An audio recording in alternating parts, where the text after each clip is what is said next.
عبداللہ بن مسعود رضی اللہ تعالیٰ عنہ بیان کرتے ہیں من فاتتہ الرکعتان فلیصلی اربعا، جس شخص کی دونوں رکعتیں چھوٹ گئی ہیں جمعہ کی، اسے 4 رکعت پڑھنا چاہیے ظہر کی، کیونکہ اب اس کو جمعہ کا ثواب نہیں ملے گا، اس کا جمعہ فوت ہو گیا ہے، اس کو ظہر کی نماز پڑھنی چاہیے۔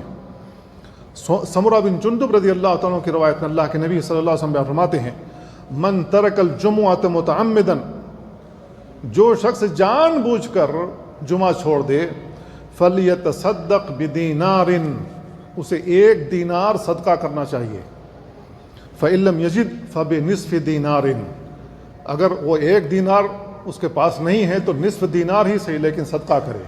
یہ سنن ابو داؤد کی روایت ہے، مسند احمد کے اندر ہے اور مستدرک حاکم کے اندر ہے، اور اس کی سند درست ہے۔ اب کن کو معلوم ہے جن کا جمعہ چھوٹ گیا ہو یا نہیں گیا، وہ کوئی صدقہ کرتا ہے؟ احساس ہوگا تب تو صدقہ کرے گا، احساس ہوگا مجھ سے کوئی گناہ ہو گیا ہے، کوئی بڑا گناہ ہو گیا ہے۔ اب 1 دینار کتنے کا ہوتا ہے؟ مارکیٹ ویلیو چیک کر لے، نیٹ پر بتا دیں گے کتنا پیسہ بنتا ہے، وہ آپ کی جیب سے گیا۔